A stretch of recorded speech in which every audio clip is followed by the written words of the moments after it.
El camino a Chinon era uno sumamente peligroso. Bandidos, asesinos, rebeldes y hasta tropas inglesas eran solo algunos de los riesgos que Juana y sus 6 soldados de escolta tendrían que afrontar. Para colmo, estaba mal visto que una mujer viajara rodeada por hombres por estas tierras, por lo que nuestra protagonista decidió cortarse el pelo, ensuciarse la cara, vestirse como soldado y actuar como uno de ellos. Pero si lograban llegar a Chinon, si podía por fin conocer al rey, todo este riesgo sería recompensado, tal vez, por un futuro independiente y libre, no solo para ella, sino para toda Francia. Yo soy Rafael Peraza y esto es ¿Cuál es la verdadera historia de Juana de Arco? Segunda parte. Este video es la continuación de otro trabajo que hicimos hace varias semanas. Si aún no has visto la primera parte, te invito a que lo hagas para que tengas un mejor contexto al respecto. Luego de cabalgar por 11 largos días, tiempo suficiente para que los 6 hombres que la escoltaran se convirtieran en fieles creyentes de sus visiones y ahora su misión fuera también la de ellos mismos, la banda de Juana llega por fin a Chinon. Una vez en la ciudad, muchísima gente la recibió con los brazos abiertos al ya haber escuchado su profecía antes, pero el propio Carlos no estaba tan convencido. Luego de 2 días sin dejarla entrar al castillo, el futuro rey decide ponerle una prueba a nuestra protagonista. Este se disfraza de ciudadano cualquiera y se le acerca a Juana para hablar con ella. Esta, sin jamás haberle visto el rostro de Carlos, de una vez lo reconoce con todo y disfraz y lanzándose al suelo con las manos en el aire le dice que el mismísimo Dios le había encomendado la misión de asegurarse que él, Carlos de Valois, fuera el próximo rey de Francia y que ella misma se aseguraría de que Orleans no cayera. Sorprendido con todo esto, Carlos decide que él aceptará a Juana en su ejército y llevarla ante un tribunal teológico para sustentar sus visiones en una situación en la que no había forma de perder. En el peor de los casos, la muchacha era un fraude, pero su profecía podía así sea levantar la moral de sus hombres, por lo que por el siguiente mes, la joven, que hace ni siquiera 2 semanas era una simple campesina, ahora podría convertirse en la salvación de todo un reino. Durante semanas, todo tipo de teólogos y miembros de la iglesia la interrogaron sobre sus visiones, preguntas a las que ella siempre respondió que la única forma de comprobar si tenía razón o no era dejarla ir hasta Orleans para acabar con el asedio. De nuevo, y sin nada más que perder, Carlos decide aceptar su petición. El problema era que para ese momento los pocos soldados profesionales que quedaban a favor de Francia ya estaban en Orleans, y lo único que tenía el futuro rey a su disposición eran voluntarios, pero apenas se hizo público que Carlos estaba buscando hombres que formaron un nuevo ejército liderado por Juana de Arco para socorrer las fuerzas en Orleans. Miles y miles de campesinos, herreros, comerciantes, pescadores y gente de cualquier otra profesión existente en ese momento acudieron a su llamado. Imaginen lo mal que tenía que estar la situación en el reino, que la sola esperanza de una profecía sin antecedentes ni forma de ser verificada, en donde un adolescente sin experiencia liberaría a Francia, era suficiente para que tanta gente la siguiera y se le uniera ciegamente. Y es que durante el tiempo que ella estuvo en Chinon, su leyenda y profecía crecieron a lo largo y ancho de todo el país.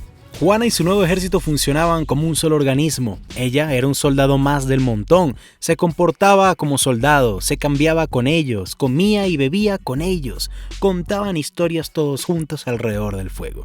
Y esa familiaridad mezclada con el misticismo y la leyenda que se había forjado a su alrededor fue lo que hizo que todo aquel que se uniera a su ejército la respetaba, amara y estuviese dispuesto a dar su vida por ella. Cuando Juana y sus hombres llegan a Orleans el 29 de abril de 1429, no es recibida de la mejor manera.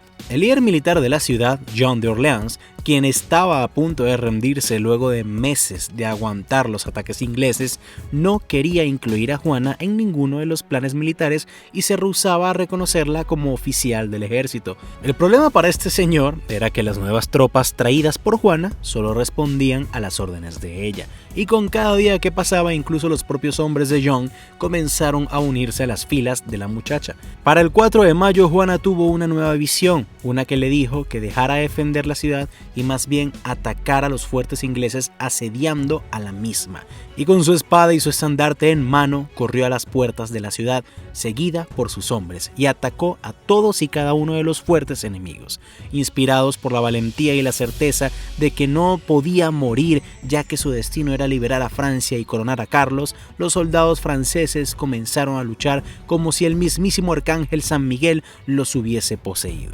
Luego de 4 días de destruir fuerte tras fuerte, lo único que quedaba de las fuerzas inglesas era su primer campamento original, pero cuando estaban en camino a tomar y a acabar con las fuerzas restantes enemigas, un arquero anglosajón logra impactar a nuestra protagonista en el hombro. La flecha había perforado su armadura y casi la atraviesa de lado a lado. Pero luego de unos minutos en los que un cirujano le retiró el proyectil y le limpió la herida, Juana estaba de vuelta en el campo de batalla, gritando y corriendo como si nada le hubiese pasado, como si no tuviese un agujero literalmente en su hombro. Apenas los soldados franceses que ya habían visto a Juana ser abatida y habían comenzado a perder su fe en la causa, vieron a la joven muchacha volver a luchar y ahora hasta con más energías, la moral francesa subió por los cielos. Y aun cuando estaban en desventaja numérica, atacando en vez de defendiendo y luchando contra batallones enteros de uno de los mejores ejércitos de la época, al final de la tarde la victoria fue de Juana de Arco. La ciudad había sido totalmente liberada y la doncella de Orleans era su salvadora. Curiosamente, el día que las fuerzas inglesas ordenaron su retirada fue un domingo. Las tropas de Juana estaban en total rango de ataque, y si éstas hubiesen perseguido al enemigo, el número de bajas anglosajonas hubiesen sido incluso mayores. Pero nuestra protagonista le urgió a todo soldado francés de que no siguieran a los ingleses, pero no porque la venganza fuera pecado, o porque podía ser una trampa, o incluso no para no dejar desprotegida a la recién liberada Orleans, sino porque un buen católico no luchaba ni se ensuciaba las manos de sangre un domingo. Ahí les dejo eso como dato curioso. Juana había logrado hacer exactamente lo que dijo que haría, liberó Orleans, pero por muy grandiosa que fuese esa victoria, la guerra estaba lejos de aún terminar. Los ingleses aún controlaban la mitad del país, sus fuerzas seguían siendo mayores y mejor entrenadas y Francia aún no contaba con un legítimo rey. Y aunque Juana ya movía masas como si fuesen ovejas, el reino por el que estaban luchando necesitaba un verdadero rey, por lo que la siguiente tarea de Juana sería liberar Reims para que Carlos pudiera ser coronado. El problema es que esta ciudad estaba a cientos de kilómetros de distancia de la frontera, metida profundamente dentro de territorio enemigo. Y si no había un camino seguro a la ciudad, era bastante arriesgado que el futuro monarca pudiera pasar por ahí, y esto era algo que Carlos tenía bastante claro. Además de esto, al aún no ser rey, todos los daños causados a la corona inglesa por Juana y los demás soldados franceses recaían en ellos y nada más ellos, y no en el Delfín, nombre que se le daba al hijo seleccionado por el rey para sucederlo, este siendo Carlos, por lo que los ingleses técnicamente no podían hacerlo responsable de nada, y por si fuera poco, ya saliéndonos de los intereses de un solo individuo, si Carlos era asesinado, no había nadie en su casa o de origen francés que pudiera reclamar el trono en su lugar.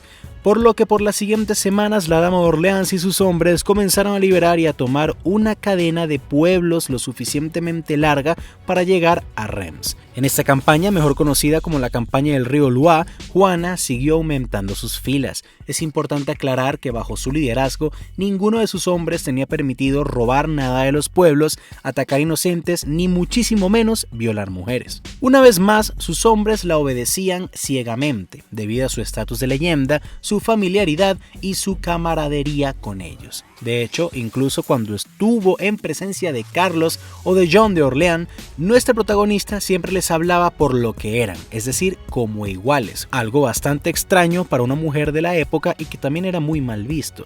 Y no solo eso, sino que desde que salió de Dormy nunca volvió a utilizar ropa de mujer, aborrecía tener que usar uno de esos pomposos vestidos de dama, prefería 1000 veces ponerse una camisa larga y un pantalón, dormía en las mismas barracas que los otros soldados, no volvió a dejarse crecer el pelo y se comportaba como otro de los hombres con los que ella misma servía, lo que ha hecho creer a varios historiadores en la actualidad que tal vez la dama de Orleans se sentía más como un hombre que como una mujer.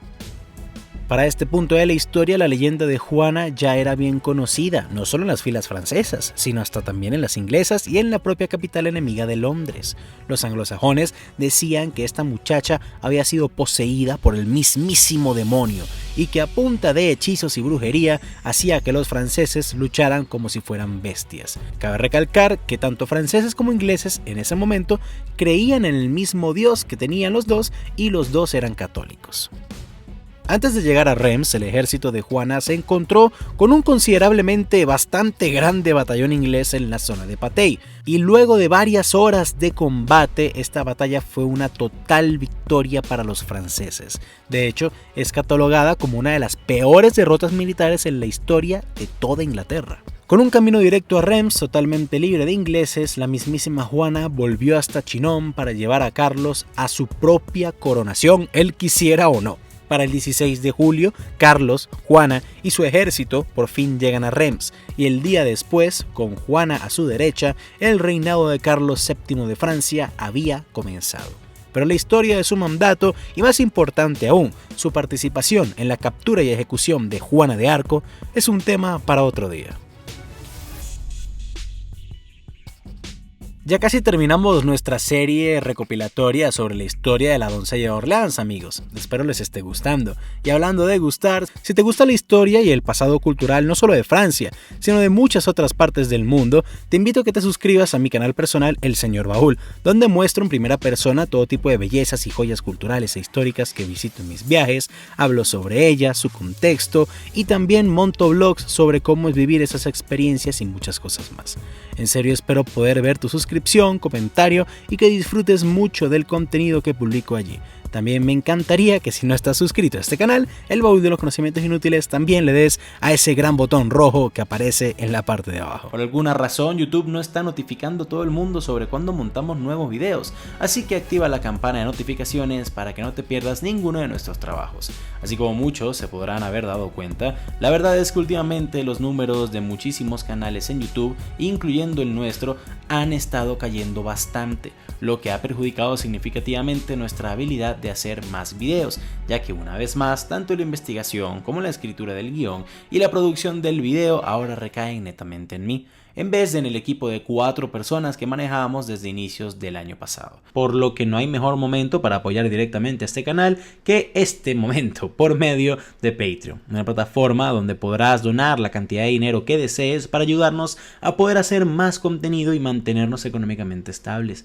En esta también podrás hablar conmigo directamente y sugerir todo tipo de temas de una forma mucho más efectiva. Por eso mismo quiero agradecer a nuestros Patreons principales: Liana Sereno, Robert Caponi, Andrés Docom, José Posada, Fran de Cirán, Gabriela Mezquita, Edgar Jaja, Oreites y Oscar Hernández por ayudarnos en estos momentos y ser los mejores Patreons que uno puede tener. Tú también puedes ser parte de ese grupo yendo al link que aparece en la descripción. De verdad que te estaría eternamente agradecido. Aún así también quiero agradecer a todos ustedes, Patreons o no, por siempre mantenerse fieles y seguir viendo nuestros videos semana tras semana. Un abrazo para todos, no olviden seguirnos en Instagram en @elbaúlyouTube para más contenido, y sin nada más que agregar, yo fui Rafael Peraza para el Baúl de los Conocimientos Inútiles y que tengan muy buen día.